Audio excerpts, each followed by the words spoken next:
Mabilisang balitaan, komprehensibo at totoo sa loob ng 1 minuto. Simula na ang Diskurso Tidbits.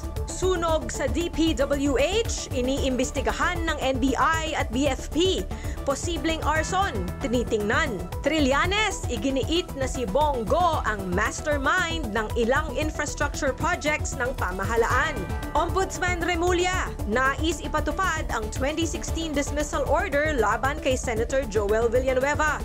2 patay, 5 sugatan sa pagsabog ng iligal na pagawaan ng paputok sa Bulacan. SB 19 nanguna sa unang Filipino Music Awards 2025. Cup of Joe, Zild at Dionella, wagi rin. At Catherine Bernardo, bibigyan ng wax figures sa Madame Tussauds, Hong Kong. Litang mabilis, komprehensibo at totoo. Yan ang Diskurso Tidbits. Basahin ang tungkol sa lahat ng yan at sa marami pang ibang nakatutuwa at makabuluhang balita sa diskurso.ph.